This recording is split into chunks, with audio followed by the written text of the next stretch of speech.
Hey, welcome everyone. Please in the chat room, put where you're from. If you don't mind, we are getting ready to get started in less than 30, we'll say 60 seconds. If you can hear me, let me know in the chat room as well.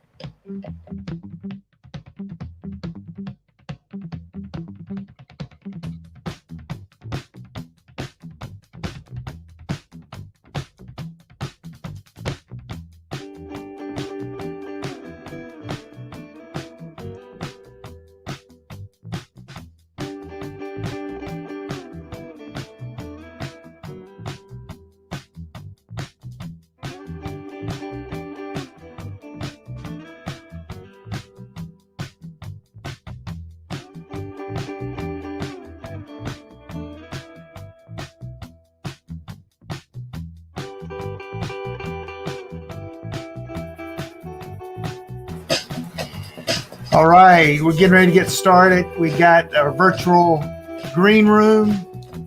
We got everyone in place. And a few more buttons, we'll be going live.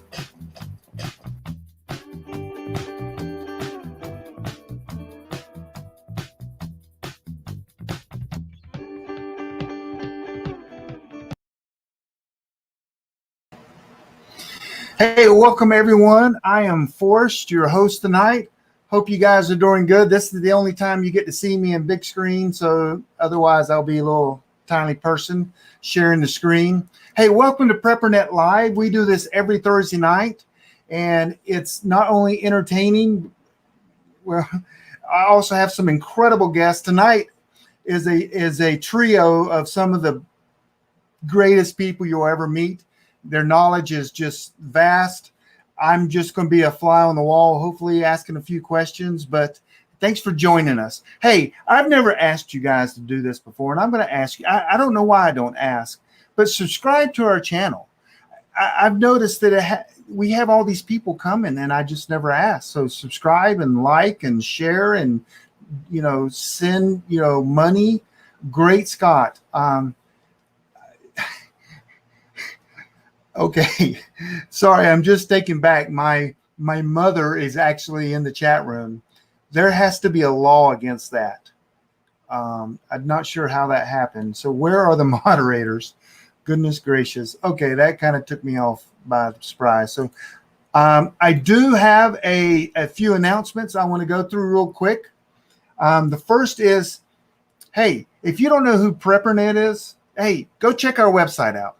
We have almost 55,000 members nationwide, and we have meetups in over 80 cities. And I just added 3 cities today. And so, but it's at preppernet.com. Here's a few of the cities. I know that's probably tiny to you guys, but I just added Pittsburgh, Southwest Missouri, and Morgantown. Just within the last few days, we've added them.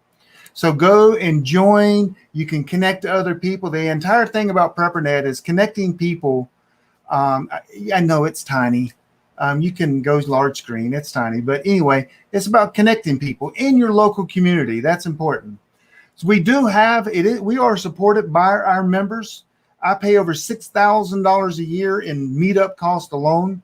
And, I'm not begging for money, but it's $40 a year. That's a cup of coffee in Seattle. It's that cheap. So make sure you join. It's $40 a year. And hey, you support all the things that we do. We just had an incredible bug out weekend in Falls Lakes Recreational Park. And we had training. This was just this past weekend. It was incredible.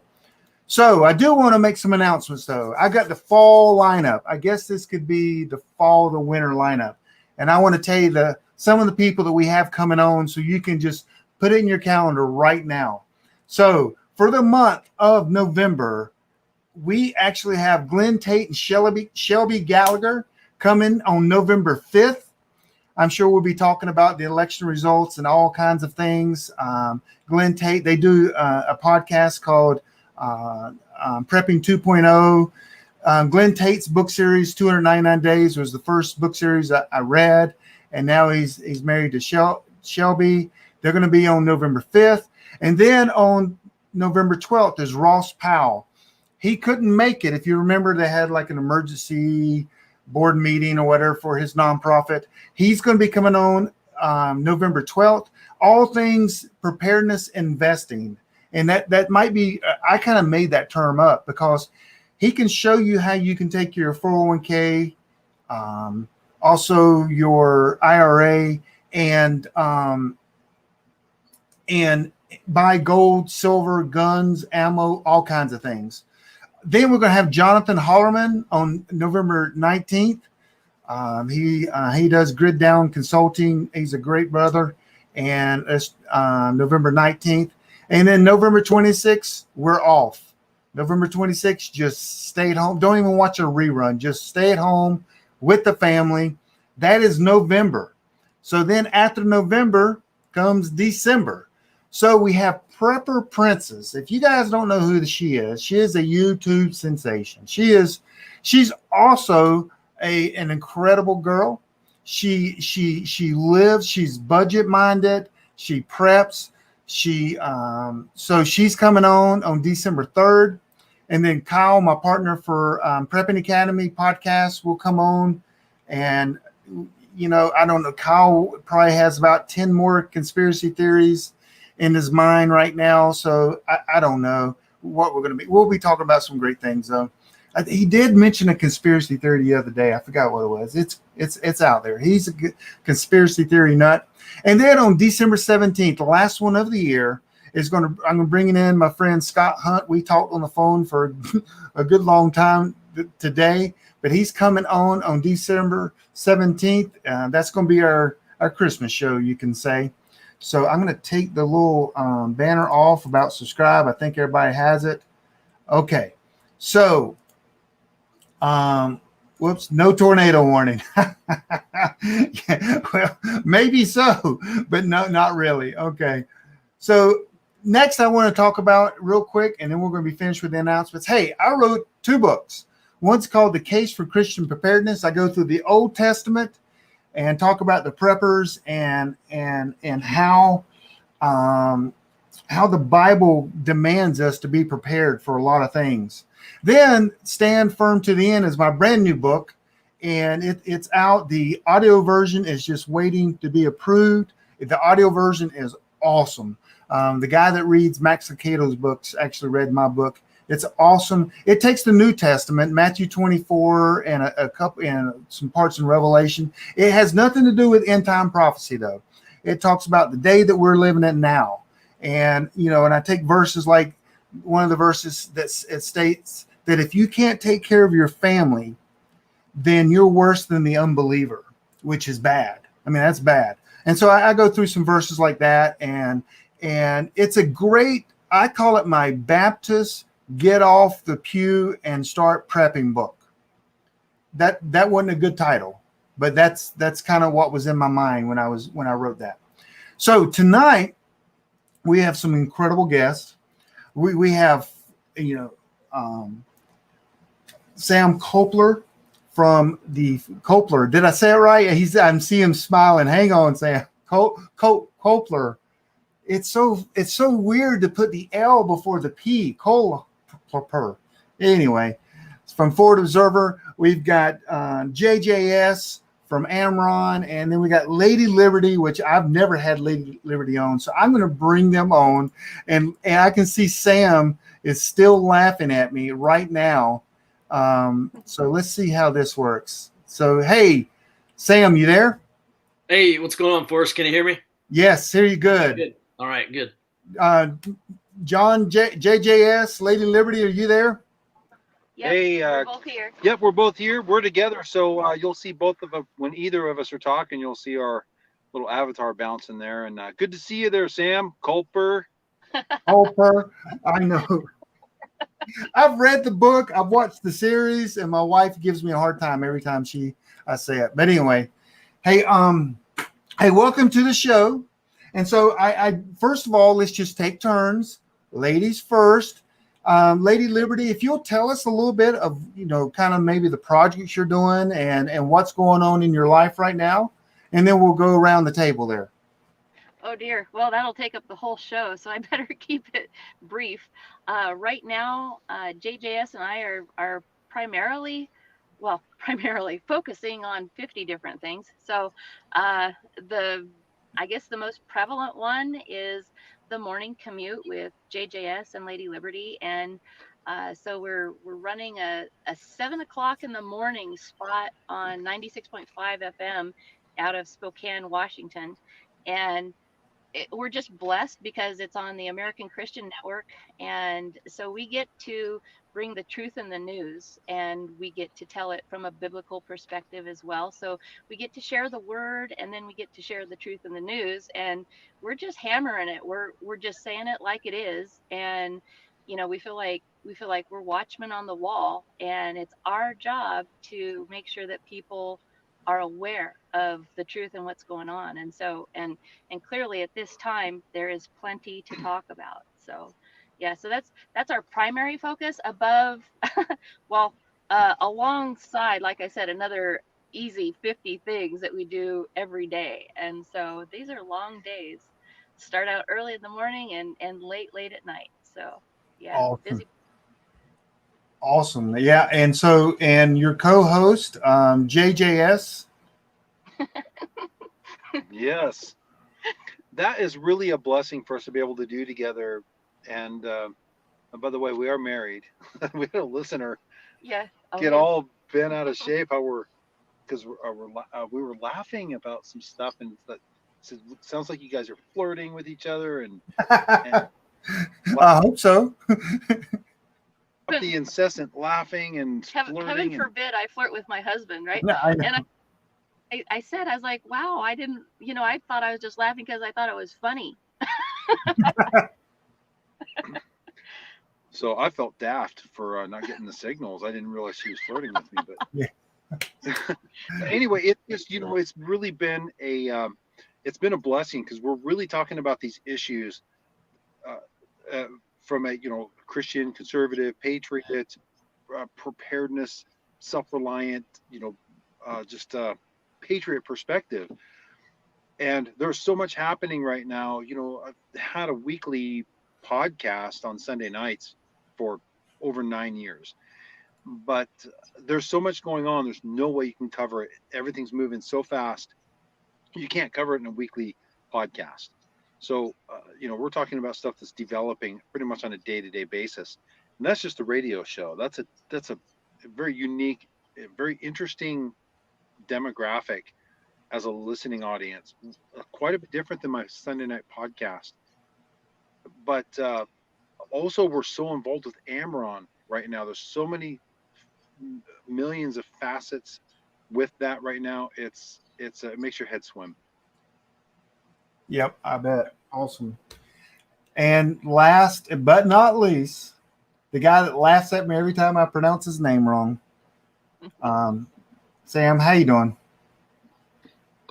Good. I'm doing well, Forrest. Glad to be here. How You are you? concerned me a little bit because you came in actually after the bell, but that's fine. You're always here though. So tell us about what you're doing with Forward Observer. Well, we're just trying to stay ahead of the curve. You know, we monitor a lot of what I would call domestic extremist groups. Try to get a better picture of what they're going to be about, especially around and after the election. And we have our hands full. We're up to 4 employees now, including myself. So we're up to four guys now. And yeah, it was a lot for one person, and then it was a lot for 2 people and 3 people, and it never ends. Awesome. So tonight we are I've got some questions. The contestants don't know the questions. They're not difficult questions though, but I'm going to first, and we're going to take questions from the audience in a little bit, in just a little bit, not too long. But first, I want to start off with the Lady Liberty. You always with women first. But my first question was, hey, did you get married? And I think you kind of already answered that. So how did that? I mean, did he just pursue you, or was it love at first sight? How did that work? I mean, everyone has to know. Okay, well, so it's so bizarre how it happened, actually. Gosh, we both ran into massive issues with our previous marriages at the same time, unbeknownst to either of us. And gosh, I was married for 20 years and finally got a divorce because of an adultery situation, not on my part at all. I am such a devout married spouse.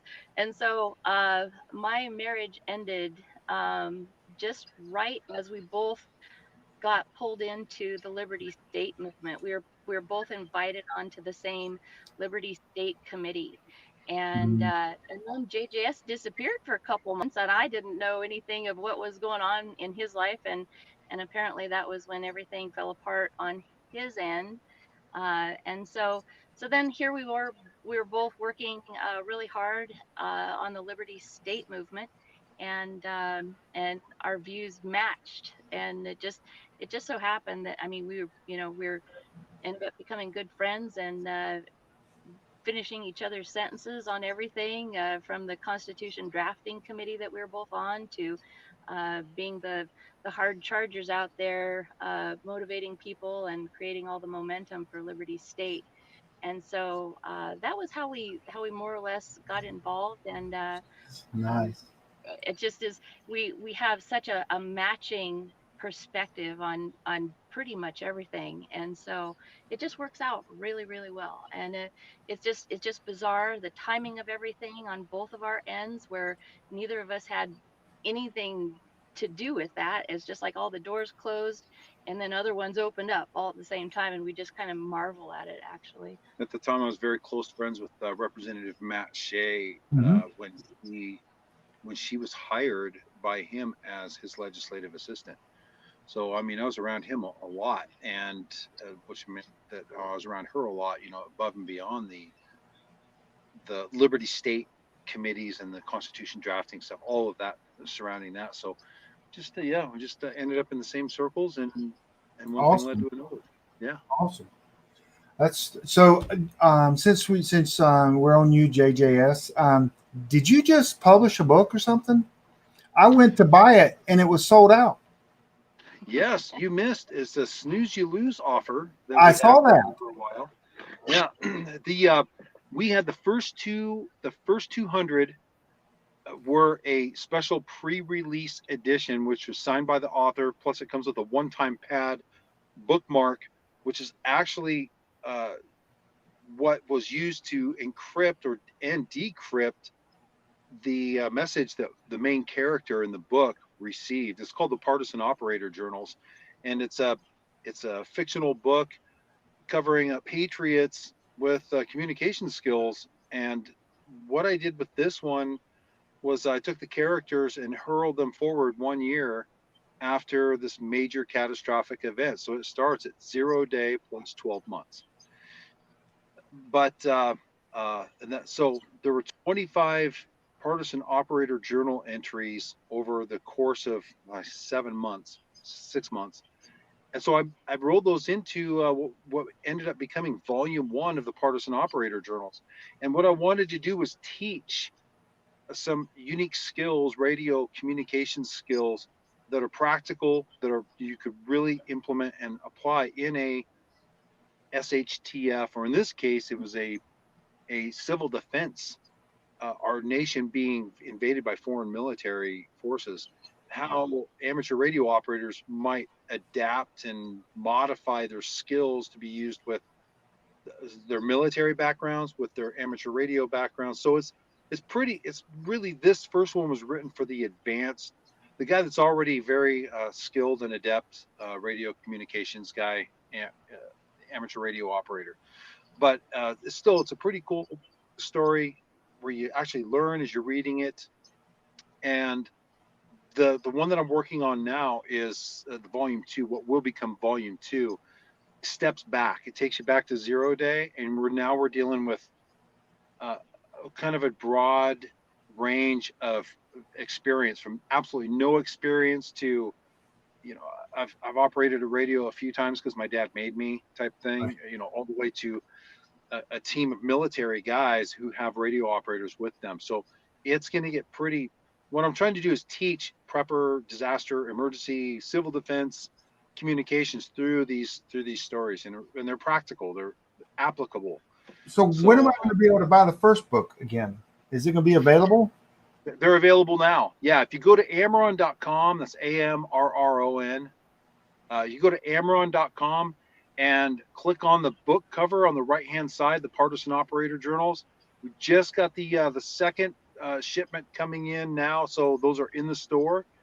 And okay. Tomorrow we'll be finishing shipping off the initial 200. Okay.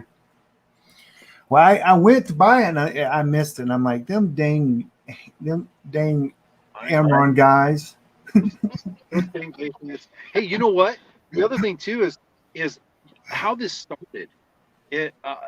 What we started seeing kind of a drop off in our nets, our regularly scheduled practice nets. We pass real world traffic. As a matter of fact, we use a lot of like Sam Culper's Forward Observer, his daily dispatches or the warnings, and we'll take a segment of that and add it to some other news as well. So it's what's called the Amron Intelligence Brief, which is sent out every Tuesday. Well, our regularly scheduled practice nets, we started seeing a drop off in participation, just because it was just kind of getting boring.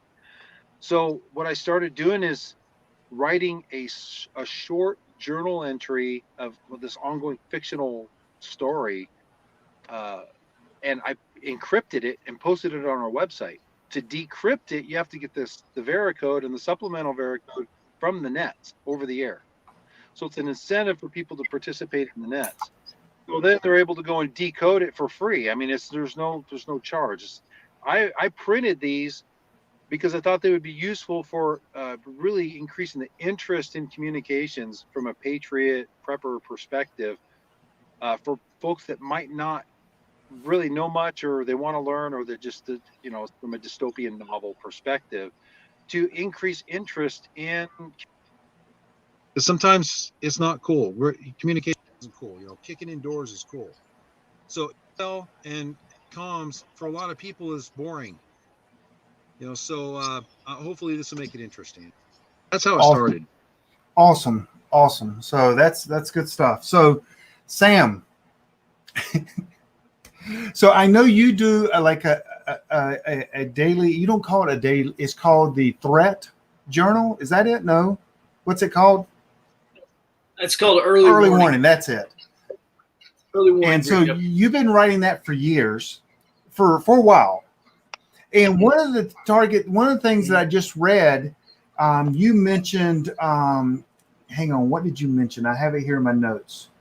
You mentioned, low intensity conflict. Was that one of your most recent ones? Yeah, every so often I mention it. Is that the rioting? Yeah. Is that what you're referring to? Yeah, it's a lot more than the rioting.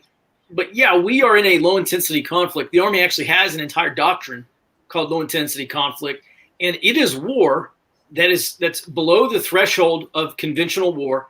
So we're not talking about tanks and bombers, but it exists above routine peaceful competition.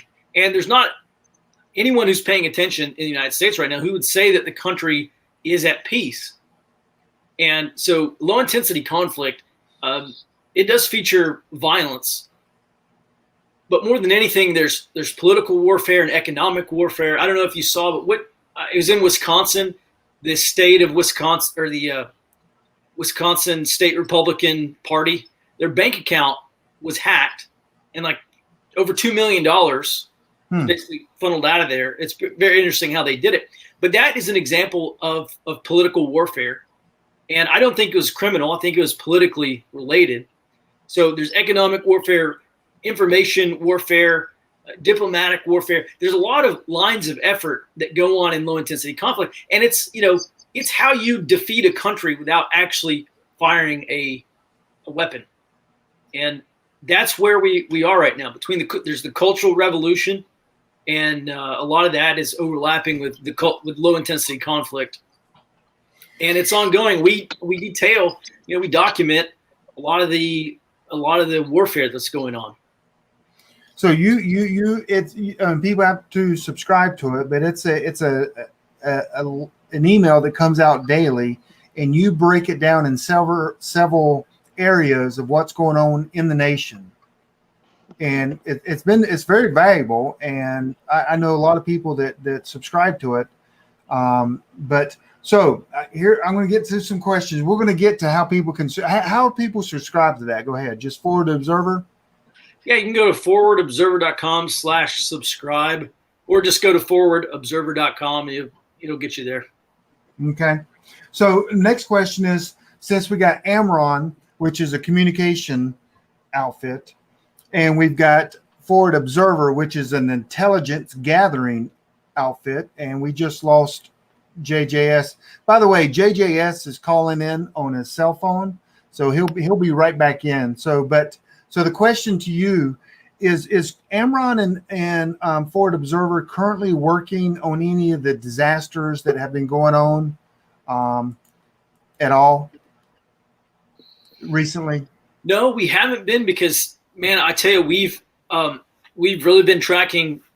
We've really expanded how much information we're getting and how we're tracking a lot of these leftist groups. And so we haven't been doing as much disaster, what I call disaster intelligence, which is providing intelligence to search and rescue teams or to, humanitarian aid relief efforts, stuff like that. We've had our hands full. There's so many armed leftist militias out there, and we're trying to keep tabs on them all and document what they're doing and really understand, who these people are, what they want, and what they're doing now and what they're going to do after the election. And I wish there were 3 or 4 of me. We'd get it all done, but unfortunately it's not. So I'm going to ask you real quick before I go to JJS and Lady Liberty. Are they organized? Oh yeah, all the different groups, they're pretty organized. Because we think that they're just these hippies that dropped out of college or something that are just causing trouble, and they live at home with their parents. Is that the case? Well, it depends on the group, because a lot of the anti-fascist groups and they're like horizontally organized. So there's no command structure. When I say they're organized, I don't mean to say there's like a rank and file leadership structure, because there's really not. They try to make decisions on consensus. They're very, very decentralized. Mm-hmm. They're very, they say it takes different tactics. So if someone wants to go firebomb a police cruiser, you just let them go do that, because that's that's the way that they are carrying out their objectives. And so, a lot of these groups, they use what John Robb calls open source warfare, where they say, hey, everybody meet up, black up and bring a friend, like get dressed in your black bloc attire, bring a friend. We're going to meet out here at this park at 8 p.m. tonight. And, it's like it's just an uncontrollable mob, and there's no real like on the ground command, so to speak. But then there are other groups like armed leftist groups, and there's a little bit more hierarchical organization there. The leftists are arming up. They're trying to achieve similar capabilities to some of these other right-wing militias, and they have progressed more in the past 4 months than they have in the past 4 years. Right. And it's really indicative of just how nasty and potentially dangerous things are going to be after the election. Got you. Okay, we're going to come back to some of that for sure. Hey, JJS, Lady Liberty, y'all can take turns on this. And this is a softball pitch now. What do you see as America's biggest issues today? What's the biggest issue? I mean, there's rioting. There's the divide of the nation. What do you guys see as the biggest issue going on in America today? Oh, well, I don't know if there is a biggest issue. We're spiritually sick. We're sick in our soul, and I think that's the heart of it. And from the 50s and 60s, we had so much communist documentation showing us exactly what the communists estimated as our strength that had to be dealt with and had to be targeted to weaken us to the point where, like Khrushchev said, we would destroy ourselves, from within, and we'll just basically surrender without a whimper. And we're almost there. Lenin boasted about during the Bolshevik Revolution that the coup, once the communists finally took over in the 19 teens, that he said this coup was as easy as lifting a feather, because so much groundwork had already been made. And I think that the only solution is a revival. But that's where we're at right now, is that we're so weakened. The communists, they calculated exactly where to hit us, and it was our morality. That's where even the Chinese today say our Christian faith, our moral underpinnings, and our foundational, our heritage and our history and our foundations of our country is what sets us apart and makes us unique and really undefeatable, as long as that's in place. So that's what they've been chipping away at, and now we're finally just seeing that come to fruition. We're seeing the manifestation of that now. Decades of effort. Yeah, and so I'd have to say that the biggest issue that we're facing right now is China.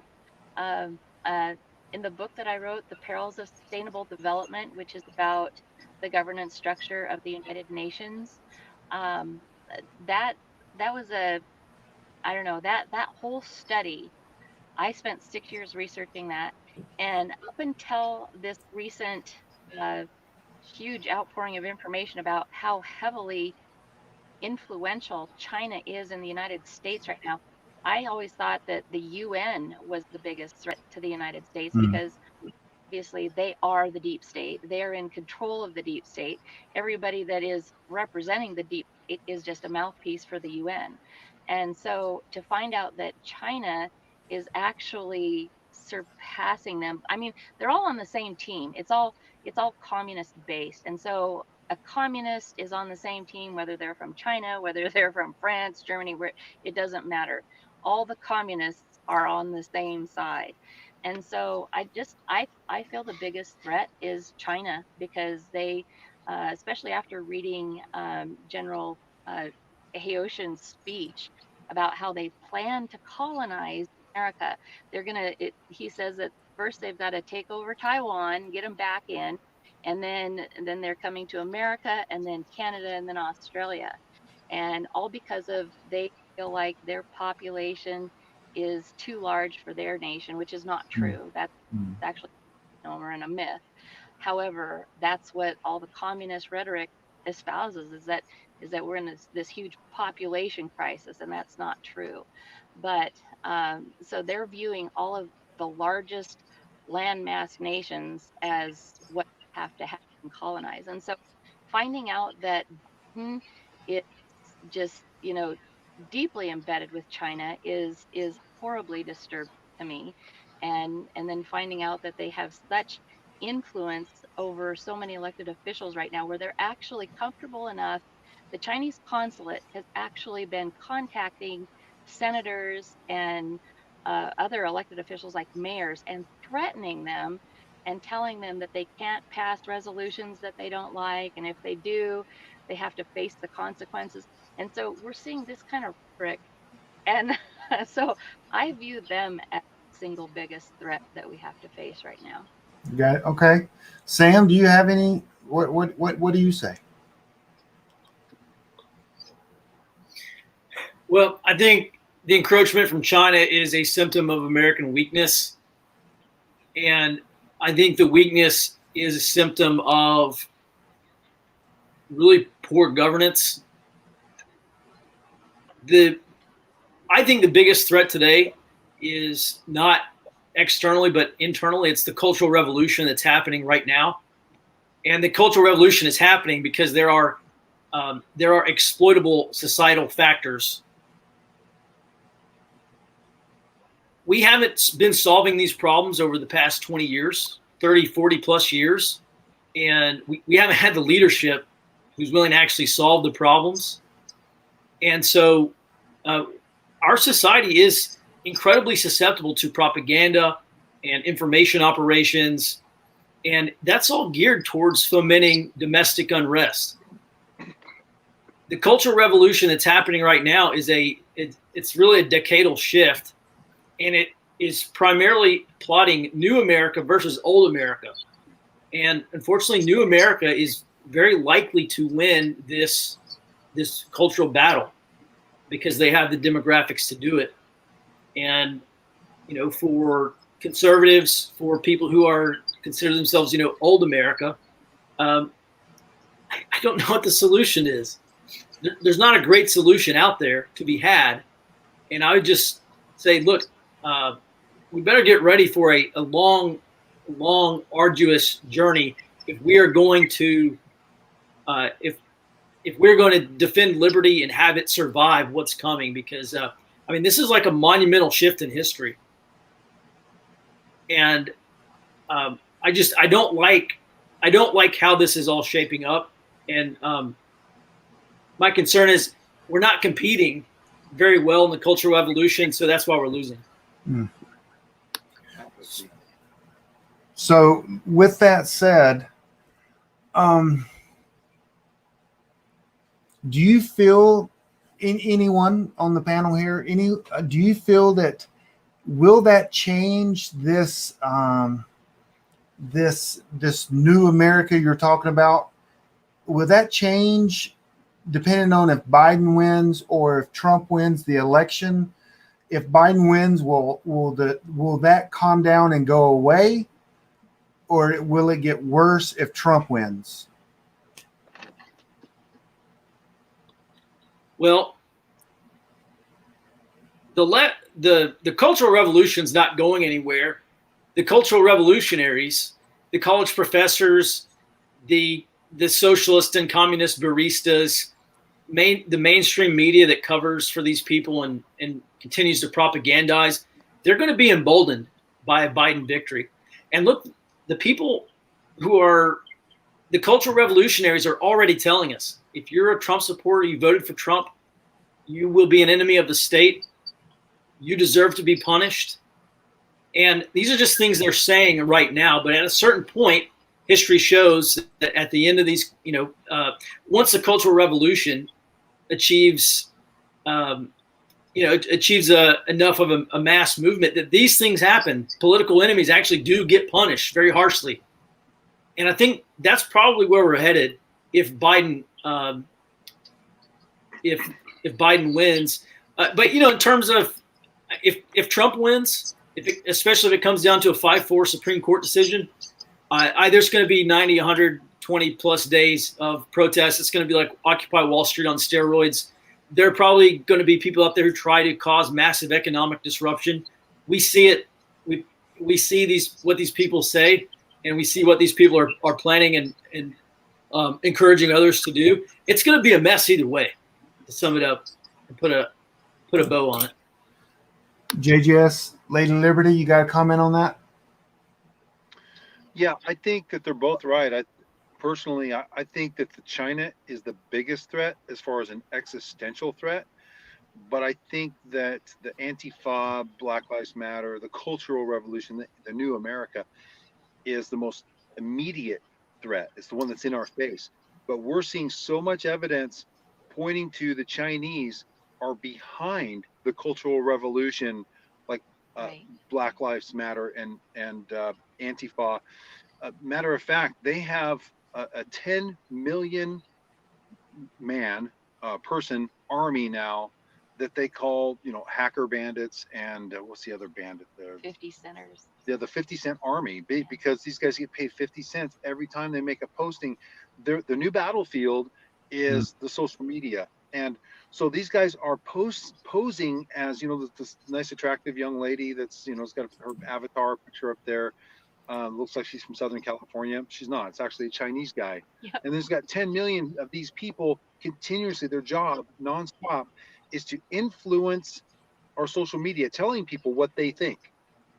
And that is a huge battlefield that we're losing. But whether it's elections, whether it's the whole thing is designed to create chaos. And we're seeing the chaos. So we're seeing the foot soldiers, the brown shirts right now. They're carrying out the street level thuggery, if you will, to create the necessary chaos for a new system to usher in as the solution, and or as what they will propose as a solution. So I think they're both equally as threatening. One's just more immediate, and one's more strategic, kind of operating a lot of strings in the background. These guys are not acting on their own. It is highly organized behind the scenes, and we're seeing more and more evidence of that. Right. And I think that the whole idea of communists all working together, that has been their goal since the end of World War II. The whole creation of the United Nations was that purpose, was to be able to bring down the United States, because the whole UN charter is based on the Communist Manifesto. And so when you have that as your basis of the United Nations, right? And then you've got Communist China, the CCP, they're all working and collaborating together and working behind the scenes. And like they're describing General Robert Spalding, he was just talking about how modern warfare is different than the old style warfare, where you would expect to have a battle and an actual invasion. And he's describing that now just the global shaping of a global opinion through social media and what do they call it? The global opinion engineering. Right. And the fact that the Chinese are currently employing that right now in such a huge strategic manner, where they're telling people how to think and what they think by all of these strategic social media postings. And so if you're on Facebook, if you're on TikTok, I mean, they've got so many of them now, and everywhere you're reading, a 10 million man army is out there telling you, Adding comments to every posting on websites. Shaping global opinion on everything. And so we've even joked about this, because the Chinese actually get really, really super hyper offended when you call them hacker bandits. Right? Nothing will make them madder than calling them bandits. And that's what we call them now. So with the big social media giants, that brings up a question, and they're suppressing a lot of news, and yet they're promoting. They're literally trying to decide, I think, the election without saying a word, by just controlling the information. With that, I mean, it seems to me that I think that's against the law. Why wouldn't the CEOs just be arrested and put in jail? I don't know the law. I mean, because their company, it's not against the law. It's not to suppress some information. No, to manipulate an election. It is. that is against the law, and they're using their powers to do that. Are they? Twitter right now, Twitter is a platform, not a publisher. They're essentially making editorial decisions. The New York Post has still not gotten their Twitter account back. Acting chief of Customs and Border Patrol, is it? I forget what is it? It's not Mark Meadows, but maybe it is something like that. He was locked out of Twitter today. This is why I say we're losing the culture war, because no one in government is look, I'm like the last guy to propose using government to solve any problem, but this is one instance where the Trump administration can begin to level the playing field. I mean, look, we have all this stuff about Hunter Biden. Hunter Biden, it just came out today, is under an FBI investigation. I've not heard that from any mainstream source. We see all this stuff about Tony Bobulinski. I have not seen his name or anything on any mainstream source. Not reporting or selective reporting is not against the law. A tech platform like Twitter or Facebook closing down the accounts of influential conservatives is not against the law. That is part of the cultural revolution. They wield this massive power, and no one is doing anything about it. We absolutely are losing the cultural revolution. And if Joe Biden gets elected, none of that stuff's going to be solved ever. And we are going to live under technocracy, basically neo-feudalism, where we have very rich, wealthy elites who control big tech and then everybody else. And there's going to be and you think we have a permanent underclass now. Just wait until the American economy shapes up, where artificial intelligence, machine learning, and robotics destroy 20, 30, maybe up to 50% of all American jobs. And now we have to have universal health care. We have to have universal basic income. Otherwise, people are starving because they have no way to make money. That's exactly what we're heading for. And I can't tell that the Trump administration is going to do a thing about it. JJS, sounds like you had wanted to comment on that. No, I said, yep. I agree. I think it's an accurate assessment. Actually, we are seeing some really positive progress, in my own opinion, that they're starting to prosecute some of this stuff. And so we're trying to, every time we see one of these cases where they're actually holding them to the law, whoever, the perpetrator may be, it runs a huge span these days, but between Antifa, Black Lives Matter, and whomever else, right? But we are watching them, and they are, I think Attorney General William Barr is doing a fantastic job. And they just posted today, like you just said, there's going to be an investigation with Biden. And so William Barr is actually getting that initiated to where that starts prior to the election. That's what they're pushing for, because they said, boy, once this election is over, and if he gets elected, it's all going to be swept under the rug, but it has to be investigated, because what they're finding is just so incriminating. It's so at least they're working at it, and they are prosecuting people. They're holding them to the law. And like all of these, fraudulent ballots and all these ballot dumps that we're seeing, they're prosecuting people, and they're actually holding fines of 5 years in prison and up to $250,000 if they're caught. And so that just started. They're catching them. That just started in Kentucky. So, we're seeing this, and we're monitoring these prosecutions. And so far, I'm actually really encouraged by that. One thing I'm really encouraged by is to see how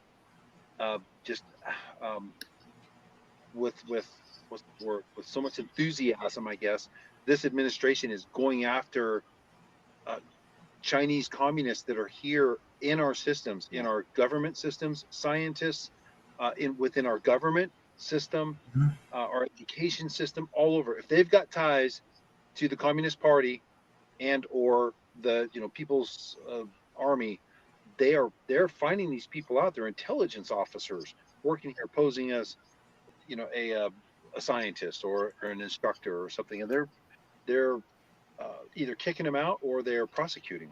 They're also blocking any new visas. Anybody Yeah. that has any association with Communist Party ties at all, whether they be Chinese or elsewhere, they're blocking them from entering the United States right now. And I just, oh, that was super exciting to me. So So these are good moves and these are encouraging, but it is so, I mean, it's like trying to get, clean up the Exxon Valdez oil spill with a teaspoon.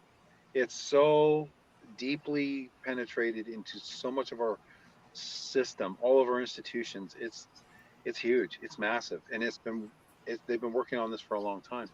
So, and these are not, it's not conspiracy theory. These are well documented. Evidence is abundant, but we just now have a administration that I feel is taking this threat seriously enough that they're actually doing something about it. But man, what a battle!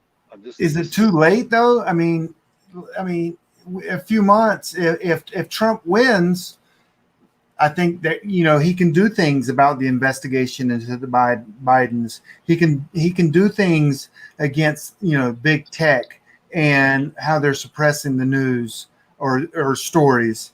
Yeah, And also but see, but that's like wrestling an alligator while you got piranhas chewing your legs. Yeah, he can go after those items, but the attacks are going to just intensify. They want him dead. They want him to resign, or they want him dead. I don't think that they're going to settle for anything less. I'm really. These guys. I've never seen, except for I don't know, maybe Mussolini, uh, Gaddafi, uh, Saddam Hussein. When has a leader been hounded like this badly? I mean, they are the whole system from Congress. They're continuously working to subvert the presidency and the executive branch of our government. It's a subversion. well, and like Trump said, he said, they're just lucky we're peaceful. But you know what? I think that time is coming to an end.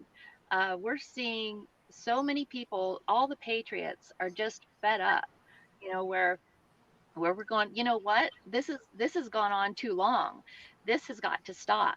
And so we're kind of wondering, the big question is, are the citizens going to be left to take care of this ourselves? Or is our government actually going to step up and do their job and actually uphold the law and prosecute these people? They could be going in there like, I don't know exactly where it starts and stops, especially with the states in control of the National Guard and whatnot. But that's kind of the question right now, because we've been peaceful for a very long time, but they keep poking the bear, and it's intentional. They want this civil disruption, and communists work best in chaos. That's how they take over. And so, but I think that they have misread the patriots.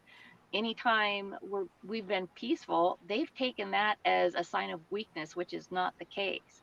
I think that if they really rouse the patriots, they're going to, wow, oh my gosh, they're going to be so sorry.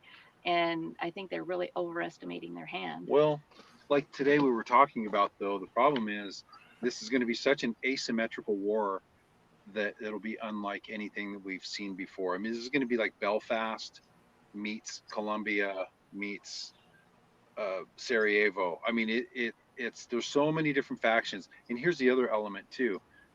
If the Patriots chose to rise up and we're going to secure this because the government won't, then you have all these state level leftist prosecutors, attorneys general, that will be continuously hunting and dogging any patriot who shows any resistance. So it'll be a frenzy of arresting, locking up.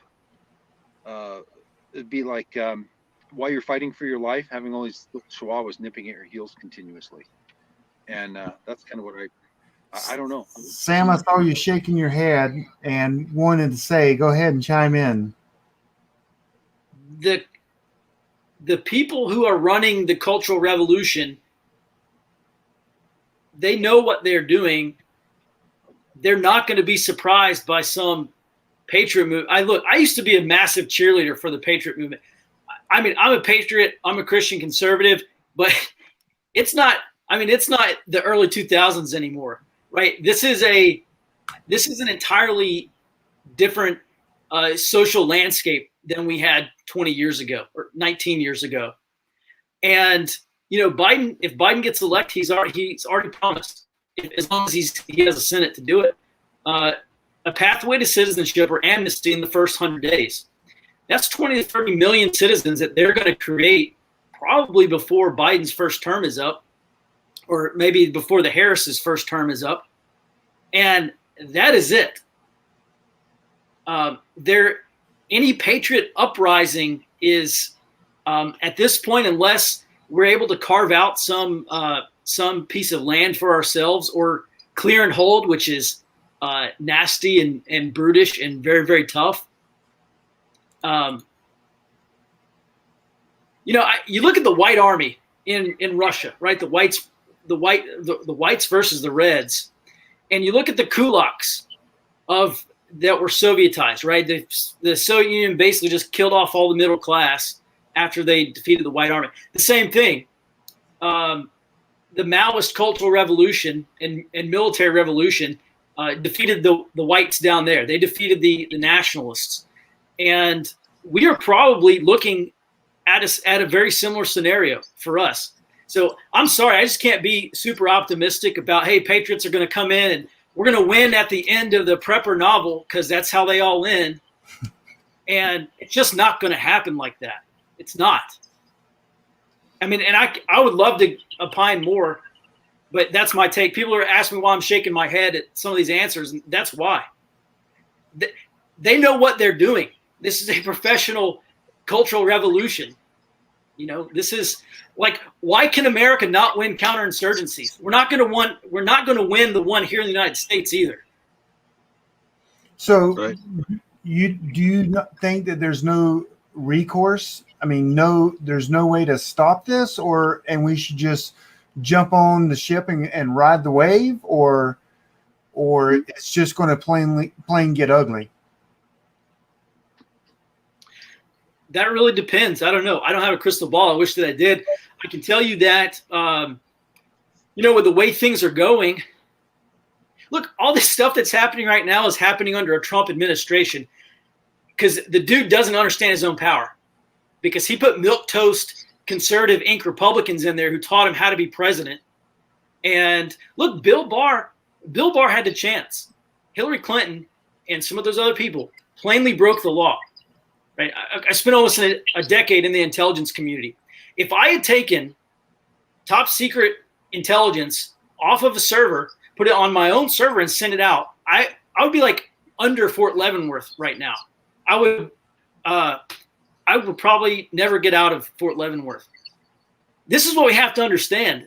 Bill Barr didn't go after the people who violated the law. And all these things they're doing, they're getting these small little fish. Look, Hunter Biden very likely committed a felony. The classification under which he's being investigated by the FBI is fraud and money laundering. The FBI have had that laptop for over a year and did absolutely nothing. The only reason why we even know about this is because of some computer shop owner in New York or wherever it was. All this stuff about, Trump's going to come save the day and the Trump administration are working and they're going to solve all these problems. It's not happening. They're not doing it. They're doing what government always does, and that is the bare minimum. And there's a reason why they're not going after big fish, because they know eventually he's either going to lose this election or he's, going to be in 4 years, a Democrat's going to take over. This is why they're all holding hands. All these Trump administration people, they don't want to be investigated. They don't want to have the full force of government brought against them. That's why they're not bringing the full force of government against these other people. They just understand how DC works. You can't go after the previous administration and lock them up for crimes, because then someone's going to come back and lock you up for the crime that maybe you didn't commit. Okay, man. You guys, so do you believe? So let me ask JJS, this revolution that's going on, is it apparently it's not BLM or Antifa. Sam is saying it's more of it's bigger than just them two organizations. And if that's the case, how do we stop it, or can it be stopped? The first thing that popped into my mind when you first asked, what do we think is the biggest problem? The biggest problem we have is apathy, and nobody wants to get uncomfortable. They don't want to lift. If they're not directly affected, they won't waste much energy on something. And once they are affected, they want everybody to dogpile on their issue and help, fight off the tyranny. But otherwise, you're just not seeing, not until people are pushed. This after the Holocaust, people, they said never again. But it's really kind of like fooling yourself, because, after a while, there's going to go through another cycle and people are going to go back to sleep. And the thing they said never again happens again. And we're basically right at the end of, so many of us have been screaming from the rooftops, sounding the alarm for, forever. And now people they're freaking out. We're right where Rome was right before it slipped into the history books, and it was avoidable. But the problem is there's not enough of a critical mass willing to do what's necessary for us to win. There's not. The people don't have the stomach for it or the will for it to really do truly what it would take for us to win. So I don't know if there's a solution. So there's a solution, but not one that's acceptable. Okay, so question, and whoever talks first can take this. So the mayors and the governors, actually, when they took office, one of their oath was to protect the citizens of their state, and business owners, and should the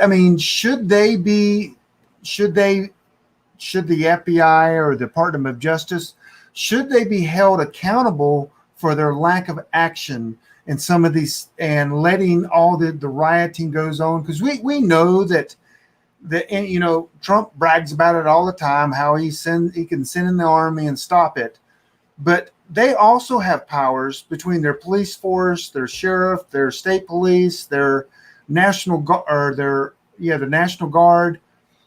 I mean, should they be held accountable for what's going on, or is it too much of a problem to even hold them accountable for that?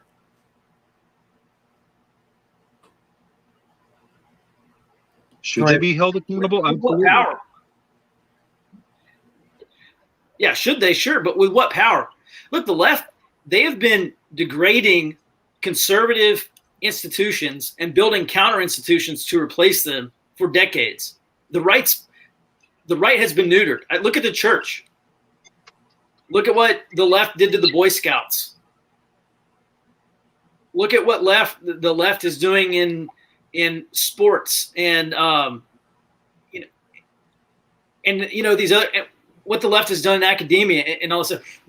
This is the part of low intensity conflict that everyone glosses over. By the way, I'm seeing some of these comments like, oh, eventually we're going to be forced to act or whatever. Forrest, what would you say the average age of a Preppernet member is? Just ballpark. I would say in their 50s to 60s. Okay, 50 years old is not a war fighter. 50 years is about 20 to 30 years from actually fighting a war.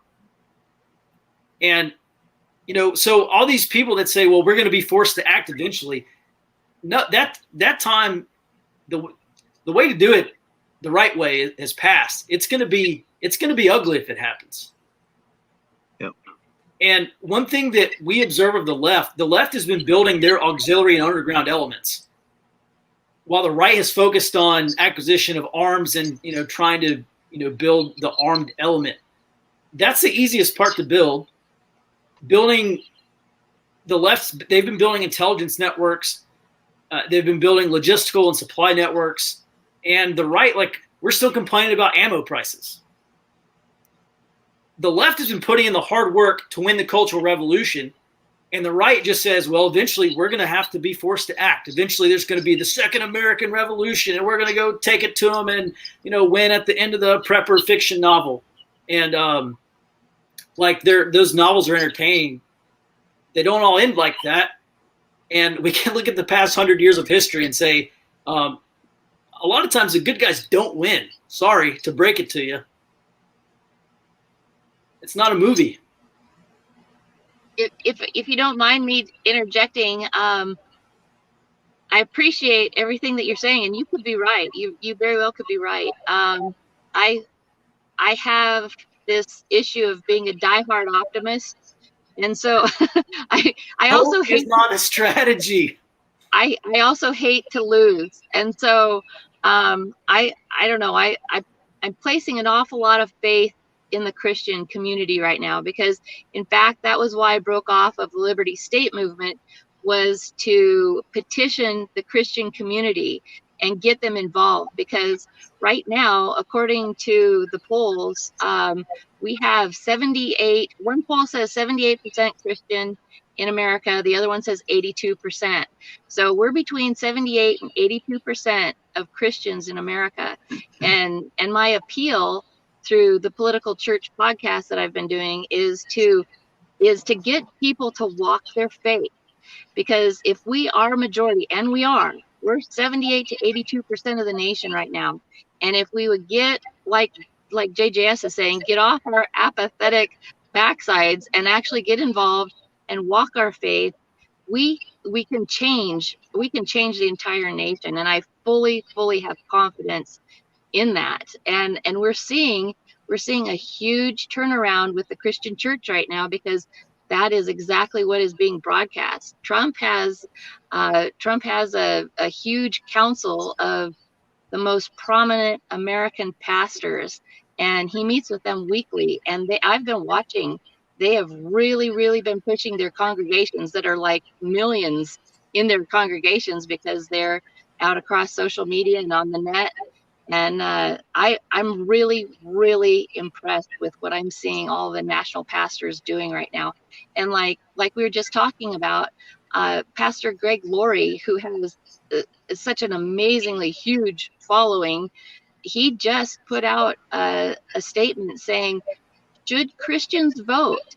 And his answer was absolutely, because if they don't, it's irresponsible of them.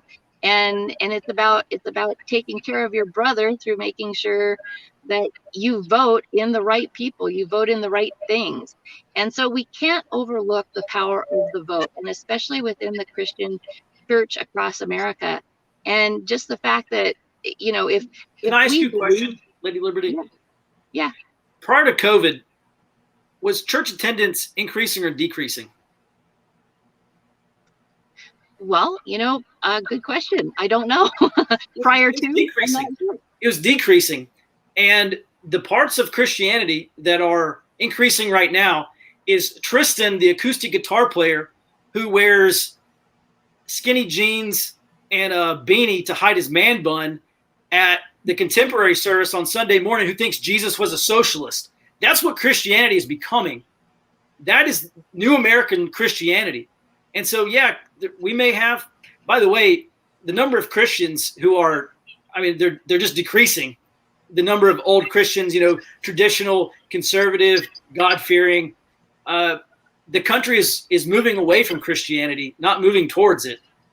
And unfortunately, the biggest part of Christianity that's growing is are the Tristans and Brandys of the United States who believe that Jesus was a socialist. Look, Christianity has been neutered in this country, absolutely neutered. And yeah, I do agree.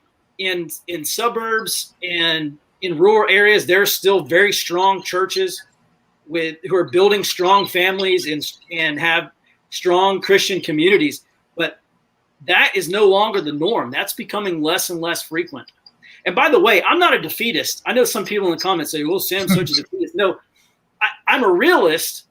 And I guess my message for everybody is it's time to dig real deep and build communities and say, I used to live in Austin, like in the city limits in Austin, Texas, which is basically the Texas version of Berkeley, California, or maybe Portland. And I moved to a very conservative suburb, basically right outside of Austin. You know what I've learned in the past week? First of all, my neighbor across the street put up a Biden-Harris sign. I was talking to my other neighbor yesterday. He said he thinks that socialists are moderates. And you look at what's happening in Texas right now. And Texas is on the we're probably purple, right? We're going to be relieved if President Trump wins Texas. But you know what? In another couple of election cycles, Texas is very likely to go blue. Once that happens, the Democrats, they're going to have a decade of political dominance. And if they can do all the right things in a decade and shore up and really consolidate power, there's going to be one party rule for the rest of my life in the United States. Mm-hmm. That's a very, very difficult conflict to win. And I'm not a defeatist, but we're going to have to find some other solutions other than just, hoping and praying that, that someone else is going to come save our day. I'm going to jump in here with my opinion here. I agree that the church is on the decline. And to be honest, I don't think there's going to be a revival.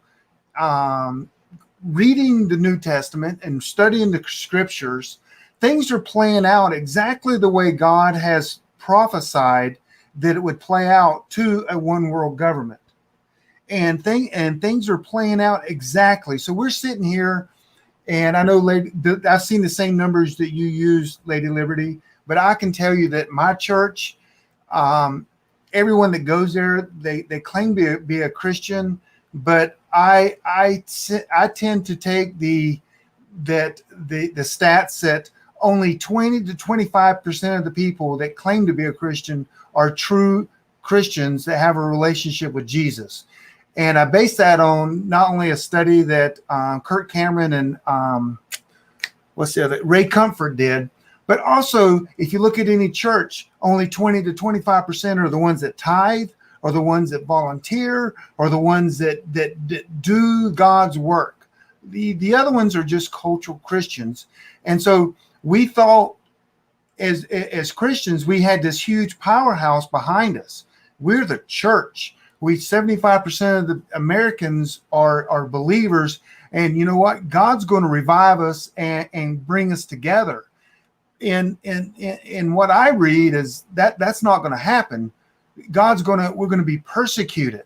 We're going to have troubled times. The whole world is, because of God is going to take His Holy Spirit and start withdrawing it, so the things that can happen in the end can happen. Because if God doesn't withdraw the Holy Spirit somewhat, the devil and people would not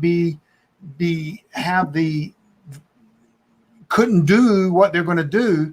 And it also talks about in the end days. And now my book just happens to be called Standing Firm to the End, that there's going to be a delusion over the people.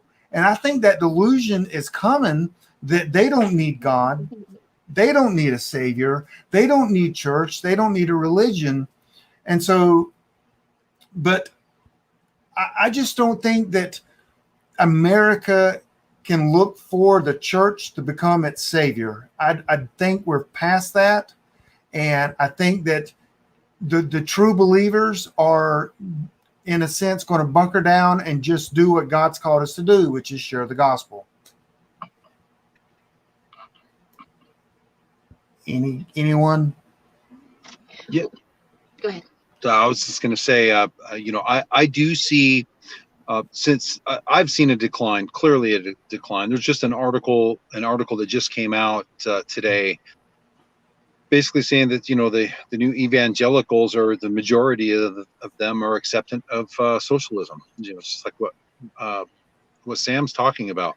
But I think that what you'll see is the remnant, the small segment of Christians, a remnant of the church that will strengthen and really rise to the occasion. I think it's going to be small, but you're seeing pastors, like John MacArthur is a major mega church in LA or Southern California somewhere, who is facing charges and even potential for arrest. This is a pastor who has been preaching Romans 13. You should submit to the government. God put them in charge. Yada kind of a pacifist approach.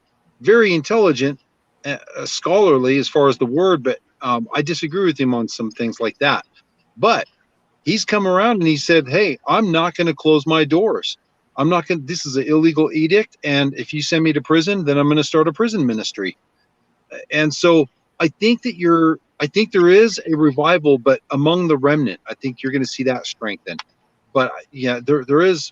The Cultural Revolution has definitely infiltrated the church as well. So there's things to be hopeful for, but it's also I'm in agreement with you that I don't see a revival on on the level that would save America and return it to its former glory. I would just have to say that, hey, God surprised us last time, big time.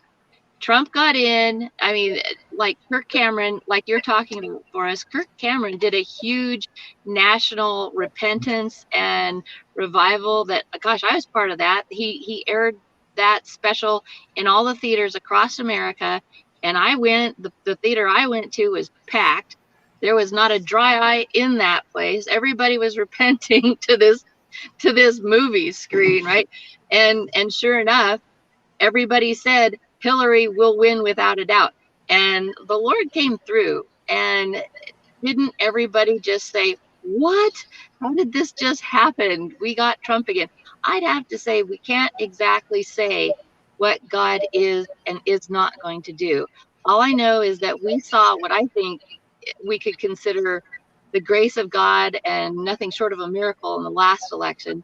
And I'm not going to put it past God to do it again. So, and I do have faith that things can turn around. And I do believe that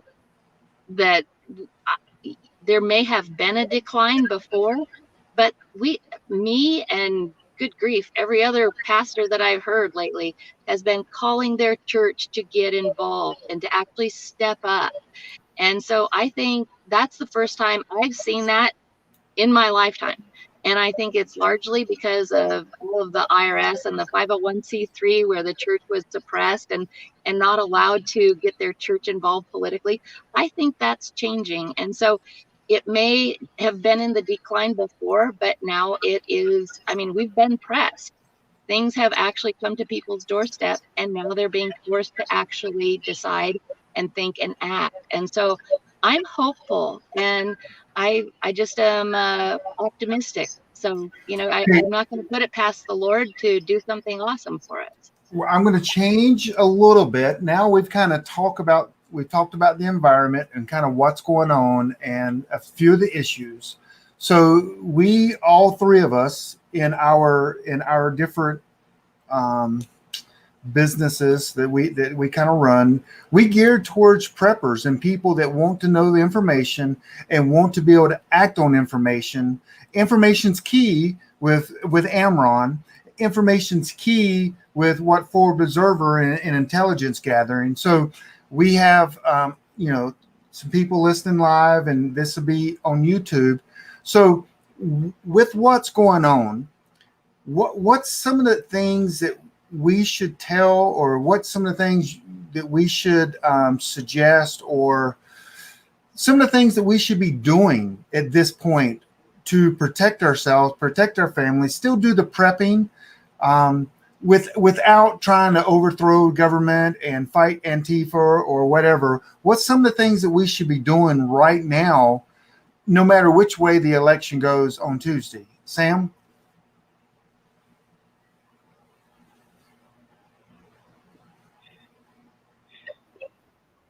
Well, I think starting a neighborhood watch is probably the most immediate and most effective thing you can do. I'd say the most effective with the most immediate results. and begin to organize your community and build your tribe if you haven't already. And if you have, continue to expand. I look at Israel, right? Israel, for most of its existence, has been surrounded by enemies who would just as soon nuke it as not nuke it. And how has Israel survived all this time? Well, yeah, they've had some support from the West at times, but man, they're small. They are tenacious. They believe in. I just say, okay, how is it that Israel still exists? And let's just take the metaphysical or the religious beliefs, out of this, and let's look at what they've done as a nation, and or other small nations that do that as well.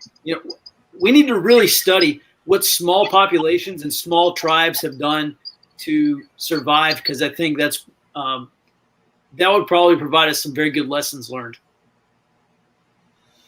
Okay, so I would agree with you 100%. Build the tribe. That's what all Preppernet's all about, is meeting people in your local community.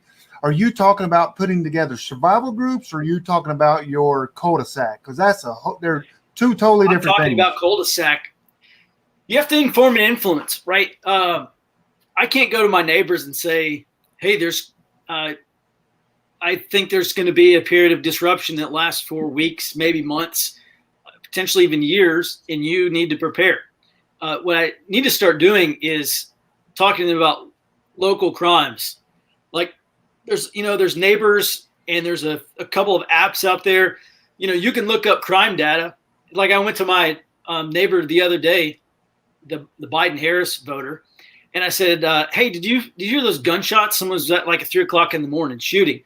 And like a month ago, someone's house, there have been shootings all around this place, basically, like super bizarre stuff. And I started telling him more about it, and he got a little more concerned.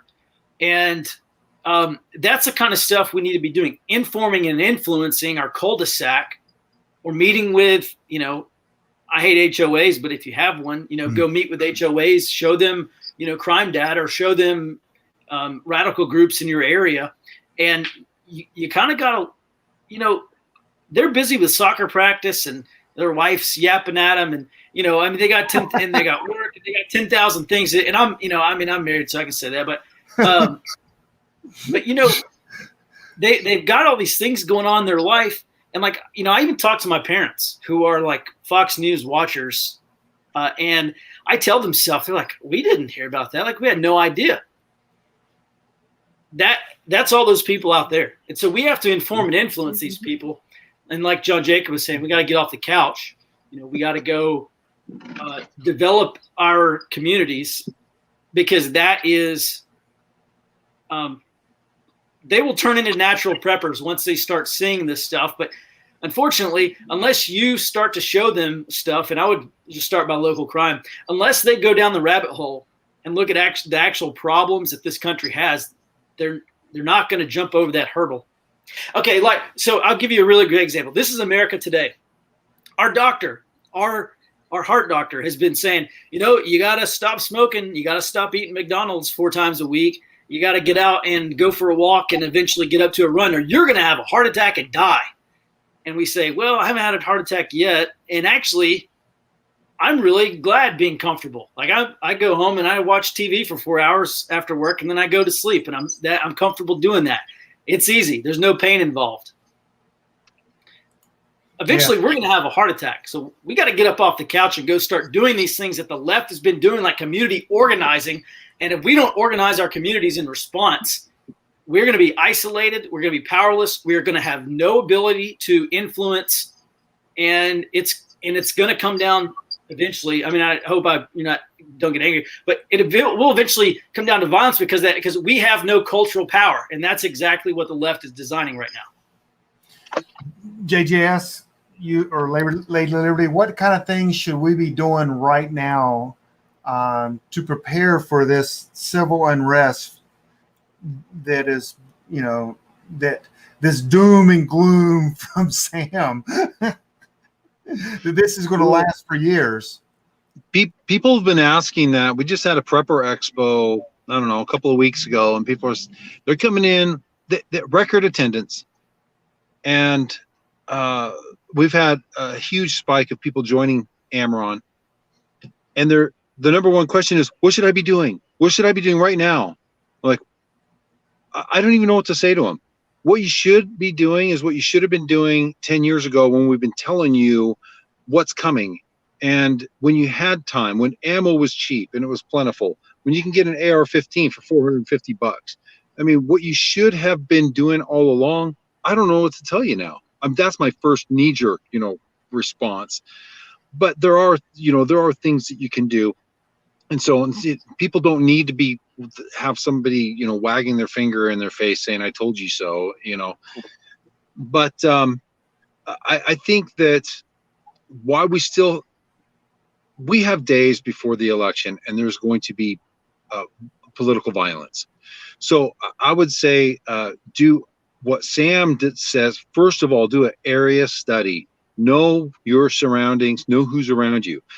Just this week, there was a big buzz about this website where you could look up Trump supporters. It's called Trump Watch or Trump.watch.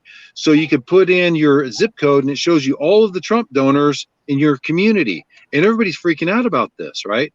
Well, right now, what we should be doing is going around and taking a note of the addresses. Everywhere you see a Biden sign or any type of leftist sign, you need to start taking notes so you know what places to avoid. So you know who is where.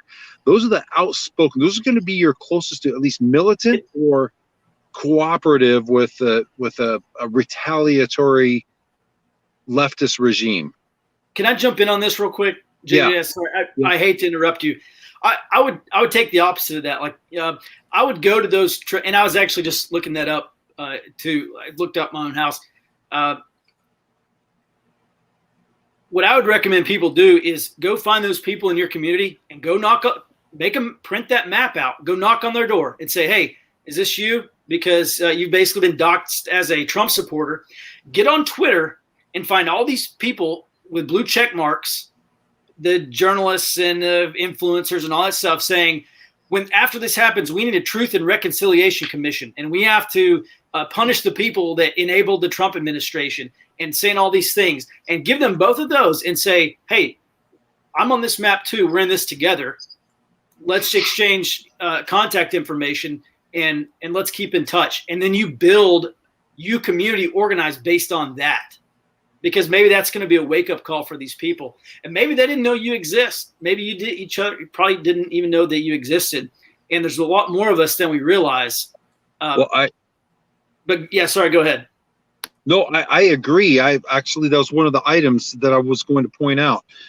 First of all, we can find out who the Trump supporters are and donors are also. So that works both ways.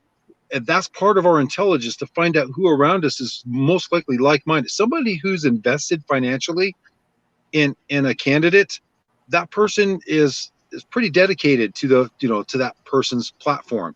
So it is a great way. The second thing is to find out, oh, by the way, that if you go to Donor Watch, I think it's donorwatch.com. It is Donor Watch. You can get both the Democrat and Republican donors. It's not just for conservatives. You can look up who donated for anybody, or who donated for a political party. You can do searches by names. But the point is, that's an intelligence asset to you to find out who's around you, friend and foe. And still, that doesn't mean that person in your neighborhood, if you got 20 Biden signs around your place, in the American Redoubt, there are not a whole lot of Biden signs unless you're in some of the cities. So when you do, I mean, these people are pretty bold. They're the ones most likely going to be militant in your community or hostile toward you. If they're heavily outnumbered and they're still so bold, so brash, as to be able to, in your face, get the 8 by 10, sign up there. I want to know who those people are, so I can avoid them. But let's see what else. There was something else. Oh, okay. As far as building community, I think that right now this is not an immediate action, but if you can and prayerfully consider this, if this is the right thing for you, get strategically relocated. If you are in hostile territory, get out. I'm talking. If I were in Seattle, I would be making some moves to protect my family and getting at least in the outskirts of the city. But we've seen a huge move, a strategic move of people moving to the Adirondacks up in northern New York, up into the Appalachians, into the American Redoubt. And for me, building that community, building that tribe, more than just the cul-de-sac. When intel was showing and law enforcement confirmed, Antifa and Black Lives Matter had the targets set on Sandpoint, Idaho and Coeur d'Alene, Idaho. Patriots turned out by the hundreds. This was live streamed all over the world. And in that time, since June, there were hundreds and hundreds of patriots on the streets who turned out. That's the American Redoubt. That right there is tribe. That's a demographic. That's a strengthening of a demographic that manifested itself at that moment. And it was a beautiful thing to see. We ran into multiple people that said, we saw that on the news or we saw that on live streaming. And we said, we're selling, we're moving there right now. And people have moved here since then just because of that. Because it really showed what the demographic was in just one of several very strong conservative strongholds. Now I can attest, excuse me, my COVID's acting up. But we're trying to get COVID so we can build up our antibodies and we just can't get it. We can't seem to catch it. I don't know. So it's like have people cough on me. If they look frail and weak and Look, we don't have a mask. Cough on us. Yeah. So, but anyway, what I'm seeing though is I'm seeing groups of pastors and elected officials and influential leaders within their communities. They're talking. They're organizing. They're talking to the militia leaders. They're talking to 3%ers. So we're talking people in law enforcement and clergy. Now, I can only say that this is happening in my sphere of influence. I'm seeing this on my radar in the American Redoubt. That's not something I would expect to see happen in, say, Seattle, where all the conservatives try to get together and try to organize a response. But that is happening. And I think that I've always thought that the American Redoubt or strategic regional relocations, let me back up. I personally see one of two outcomes. And seeing the trajectory we've been on, I mean, for a decade, I don't see a way out of this. I see where we are right now. I saw this 10 years ago. And the only way out of the only solution that I could see is one of two things is going to happen based on history. Sam, help me out here. One, either we're going to be invaded by a foreign military because they're going to pounce on us and they're going to own us. Or B, when an empire ends, it's the second second outcome is that it fragments and breaks down and several smaller independent nation states emerge out of what was a larger entity, a larger body, a larger empire. And what makes up the politics or the culture of each of those individual countries is going to be based on your culture and your demographics. The majority demographics, more often than not, prevail. So if you have a region that is strengthened up by a certain demographic, if you break down, if the United States, because I'm telling you, there's people in the Northeast or what I call New Europe, they want no part of what America used to be. They want America's heritage and history to go away. They hate it. They want to be like Europe. They're not interested in restoring America. And I don't know when we will ever be able to bring somebody around to having a desire to restore America. There's all down the West Coast. They're completely sold out to a leftist anti-American ideology, and they're willing to fight for it. I'm thinking And I've thought this for a long time. I don't see a solution out of this. We can hope that we're not invaded by a foreign military. And the best case scenario for us would be to strengthen those areas that are already, demographically of like ideals, our ideologies and our values, and preserve that, restore that regionally. I don't know of another solution that's viable outside of supernaturally, a supernatural revival. Right. Okay. And if you don't mind me saying, that would be my first response would be same thing we've been saying. I'm not saying, I am not the one to say pray and do nothing. I'm the one that is the action. I'm the get it done person. If you have a complaint, you go fix it. You don't sit there and complain. You get busy and you go fix it. But that being said, I also know that, man, I'm telling you, the first thing you have to do is repent.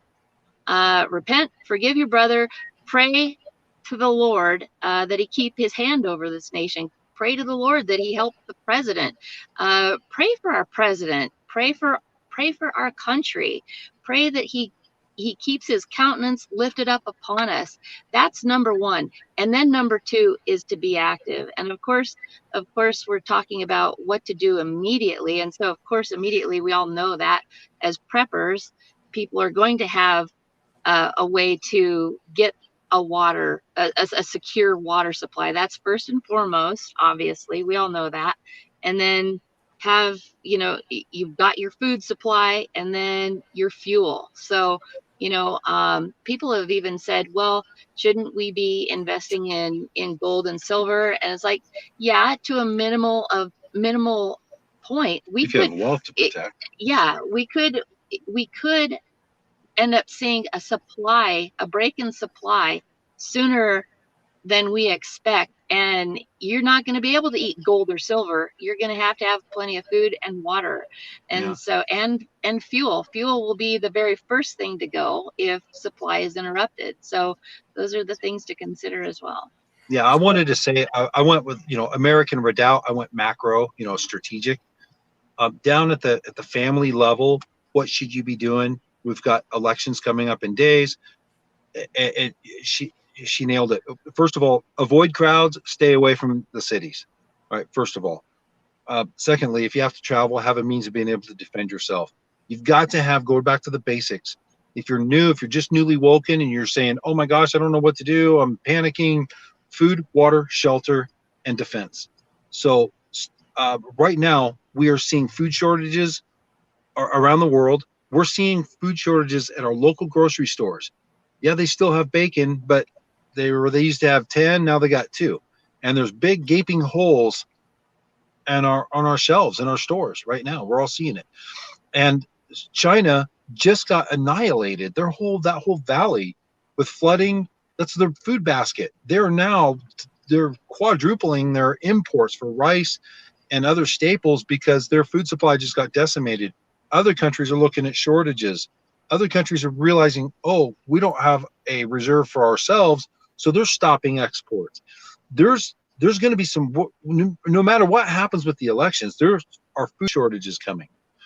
And so have the means of being able to provide water, procure and treat water. Water is the number one thing. It's the number one issue in almost every disaster situation. Yes. So, and then food, medical supplies, and self-defense. So to the China thing, the food, I agree with you about the food. Food kind of bothers me right now for the fact that not only China is buying, but there's so if you guys do some research on I just posted it. It's called a Three Gorges Dam, and a lot of people upstream. All the dams are to capacity. It's the largest dam in the world. Matter of fact, they said that when they built it, it actually slowed the rotation of the earth a little bit by like 1/10 of a second or 1,000th of a second. And downstream has already been flooded. And that's like you said, it's the breadbasket of China. It's where they grow all their rice.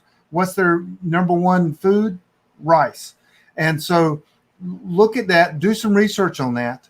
And they say if it breaks, Wuhan is gone. It's a 32-foot wall of water will go right through Wuhan, and you guys will go, great, it'll clean it up.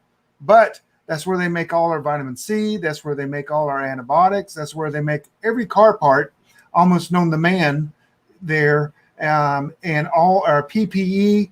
Even though we're making it in America, they still make 90% of PPE in the world right there. And there's a lot of that could be very bad for everyone in the world. And then downstream from that is Shanghai. So, and that would be, I think they said it's 11-foot wall of water would go through Shanghai. So anyway, that could be a huge food problem for sure.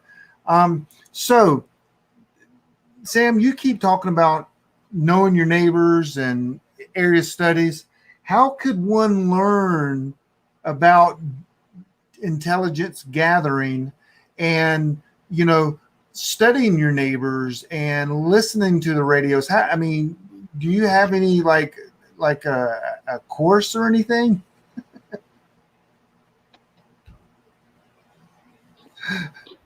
Yeah, I do. I'm actually trying to finish up a book on area studies. Like, it'll probably be done in like the next couple weeks. We're just gonna do, like one big round of. Basically, I'll share that link with everybody. But I've got a course online. It's called. You can go to areaintelligencecourse.com and check it out. It goes really in depth. The book will be ready and probably ready to ship in about 2 weeks. I do a lot of free stuff too. Like I have a podcast. Actually, I have a really good presentation on YouTube. If you go to the YouTube channel and just look up my area study video, it's like 30 minutes long, and it's all actionable stuff. It's literally just how you sit down and knock out an area study or get started. The biggest thing that we can do with intelligence is identify your intelligence gaps. One thing I always tell people, they say, "Oh, Sam, I'm preparing for an EMP, or I'm preparing for grid down or societal collapse or whatever." Well, those people are not actually preparing for those things. They're preparing for the follow-on effects of an EMP. So the question is, what does your community look like 24, 48, 72 hours after this event occurs? Well, if you can't describe what that looks like, then you're probably not preparing for the things that you're going to encounter. One reason why we do an area study is because we analyze all 6 layers of the operating environment, and we look for assets and liabilities and threats and vulnerabilities and limiting factors. And that's going to tell you exactly what you need to prepare for. So I'm not preparing for an EMP. I'm preparing for the 2nd, 3rd, 4th, 5th order effects. If DC gets nuked, how does that wind up in my community? Those are the questions that intelligence can answer for us, and that really starts with the area study. And so YouTube, go to Forward Observer. There's all kinds of so getting the information in your area. So when there's rioting downtown or there's movement of people going on, you know how to get the information. As crime goes up, you know how to get the information as well, and use that information to protect you and your family and loved ones, I guess, right? Yeah, we said in the Army, intelligence drives the fight. And for us, intelligence is going to drive security. Intelligence is going to drive our decision-making. And if we don't have intelligence and making well-informed decisions, it becomes impossible.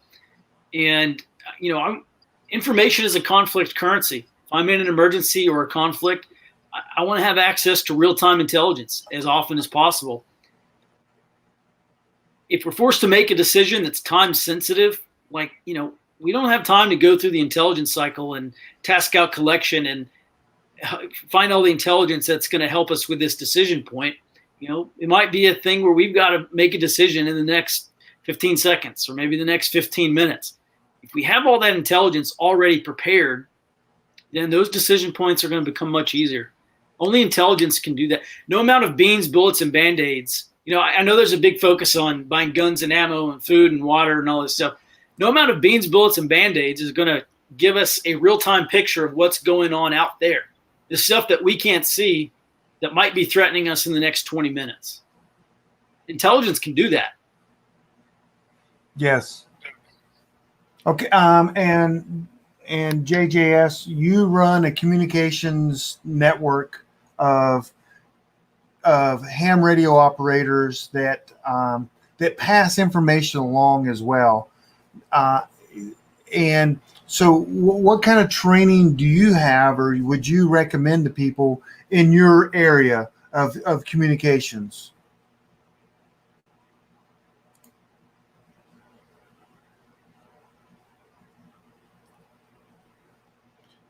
I think your mic is on mute. There you All go. right. How's that? Yeah, I was trying to reconnect. My Bluetooth disconnected, so I was fiddling with that. But yeah, it is a nationwide network of radio operators, and we operate grid up and grid down. So right now, the Amaron Core operators are passing information continuously on a day-to-day basis throughout the day, all day. And we place a lot of emphasis on intelligence. That's the whole point. Otherwise, you're just talking on the radio, as a hobby. So intelligence doesn't do you any good if you can't get it to or from point A to point B, to leaders that need to make informed decisions, from sensors in the field to their say an ACE, so they can make use of that information. So you have to have communications. So our whole premise is to be able to function. If we're grid up or grid down, it makes no difference. So just like the hurricanes, we follow that. We're using grid up tools when they're available. And for folks that lose those grid up tools, the internet-based text and other apps, then excuse me, then we just, without skipping a beat, we continue the mission. We're on the radio already. So as far as training, we're strong proponents of getting your amateur radio license, at least your technician license, for multiple reasons. And all the reasons that or people don't want to get it, we've just debunked those 6 ways from Sunday. You're just gonna benefit all the way around. And if you're gonna be a radio operator that's gonna be useful, that's can actually operate your equipment, troubleshoot your equipment, and be functional, if you don't train, you won't be operational. And you can't train unless you're licensed. As far as amateur radio, now there are some people who amateur radio is just too much for them, but they do want to stay connected in their communities. So you're talking about the building a network of neighbors in your cul-de-sac. Perfect example when you can use non-licensed, FRS, GMRS, MERS, CB radios, and that's all you need. That's great. You can stay connected within your community. You've got timely, accurate and timely information being passed amongst your whole neighborhood. And we provide for that through our CH3 project, the Channel 3. That's your unlicensed CB, FRS, and MERS radios for the little old lady or the old guy or the lazy whatever person that just doesn't want the radio isn't their thing. We get that. And just like we say, every group should have a medic. And if they're an EMT or a paramedic, that's great. But not every single person in your group needs to be an EMT. They don't have to go through all the school and the training and practice. But every single person in your group should know how to put on a tourniquet.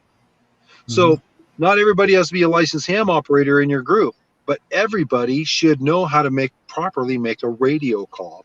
But your group should have a medic, the communications version. He should be a licensed radio operator because he's your link, your lifeline to the outside of your group for bringing information in and for reporting information out, calling for help, coordinating with other groups around the region, across the state, or even across the country. So, now as far as training, I would say probably one of the biggest benefits to Amaron is Amaron Core, and that's our paid membership. It's free to join Amaron, but Amaron Core is $40 a year, and that gives you access to our forum, which is it is overwhelming how much information is on there on everything from building something solar to compost toilets to radio communications to pretty much anything and everything you want to ever learn. There's subject matter experts in all kinds of stuff that post there and have discussions and great information, but including communications. We also have the Zello app. It's what we call the ZNet. It's a walkie-talkie app where our operators are able to communicate and share information regularly, but also we have several different channels that are password protected for Emerald Core operators that are troubleshooting a radio, or they need help programming their a computer program for operating one of their ham radio digital modes they're having trouble with.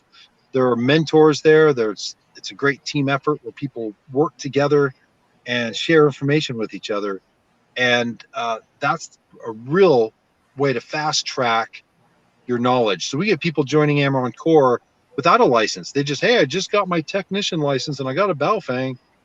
And next thing you know, a year later, they're HF operators running nets and running voice and digital mode operations, passing emails and text back and forth and intelligence and stuff like that.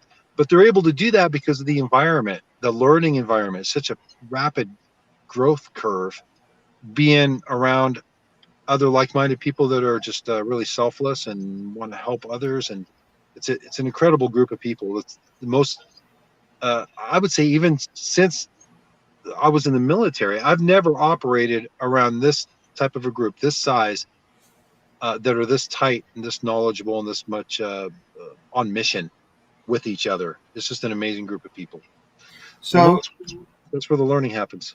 Yep. And so in a second, I'm going to ask everyone to kind of give their contact and their pitch about, how to get up to them. But I got homework for everyone. And, you might not like this video, but the guy does a lot of research on it. And I'm getting ready to post it. It's called Civilization is Only 9 Miles Away from Anarchy.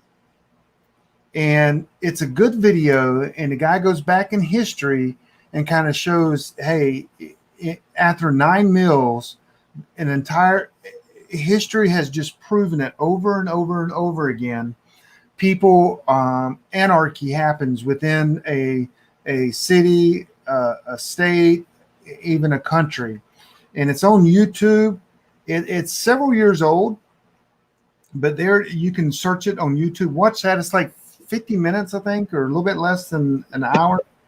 It's a good little video, and there's a lot of history. He goes back in all a bunch of different time periods that he could do research on. I would watch that, because there's a food shortage, and there could also be disruption in food supply by groups of people. And so just one of the things you got to do is just make sure that you protect your family and be able to, there is a time that, I don't know, I'm not going to make this patriotic speech right now, but I feel like I should. But there's a time for us to rise up. And, you just don't want to be late in the game, because it may be too late. And you don't know if rising up would actually help. In what capacity is I mean, we're not trained. I'm not in a militia, don't want to be in a militia, but I want to protect the things that America stands for. And to be honest with you, sometimes I don't know how to best do that. I've already done it in the election. I voted for Hillary. And no, wait, I'm just kidding. We know you did. Yeah, I'm just kidding. But anyway, it's something for us to think about. It's something for you to get you and your family together and talk about, the things that you need to do and to shore up, because we're in some uncertain times. And I would plan everything that going forward could be uncertain, meaning food, meaning security, your safety, your freedom, your job. And with that in mind, what should you do now to lessen the impact, or to persevere, or to take charge and charge forward. So anyway, that's my patriotic speech, whatever. So with that said, it's been almost 2 hours. Let's start with Lady Liberty. How can people get up with you? How can they ask you questions? How can they listen to your podcast? Do you do your old podcast that you were doing? That's another question. You had one called The Political Church or something. Do you still do that, or are you just now focusing? So, and then after she finishes, just elbow JJS, and then he'll go, and then we'll get to Sam. Okay, so yeah, technically I am still doing the political church. I've lessened in the past few weeks. We've had issues with schedule conflict and whatnot, where it typically is posted right after the John Jacob Schmidt show. And so we've just run into some scheduling conflicts lately, but yeah, I am still doing the political church at podbean.com.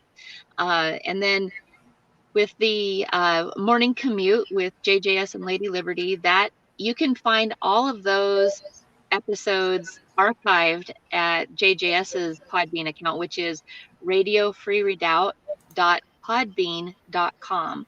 And so we archive those every morning at 7:40 a.m. And so if you miss one, you can go in and listen there. And so yeah, that's pretty much. Well, and also you can email us at johnjacob@radiofreeredoubt.com, and we'll get those emails and be happy to respond if you have any questions or input. And so yeah, so that's pretty much how that's working right now. And so, okay, what about you? I just got elbowed. Let me pick my teeth up off the floor here. But so yeah, her show, by the way, also, or the morning commute, if you go to radiofreeredoubt.com, click on the tab toward the top that says listen to RFR. There's a page that will take you to links. It links you to all the different ways that you can listen. Our live show is streamed, even though it's over regular radio and the radio station in Spokane. It's also live streamed, and that's 7 a.m. Pacific every morning. And then, of course, my Sunday night podcast. But you can reach me at johnjacob@radiofreeredoubt.com. If it's Amaron radio related, you can email me at johnjacob@amaron.com. Either one of those. And the book, The Partisan Operator Journal, is my first work of fiction. I'm kind of excited about that. It just came out, and that's available by clicking on the book cover or the banner. The Partisan Operator Journals at amaron.com. Radio Free Redoubt, it still has the old banner. I wasn't able to change that before. And my book is available there as well. Yeah, so. The Perils of Sustainable Development is an amazing piece of research. It's pretty incredible.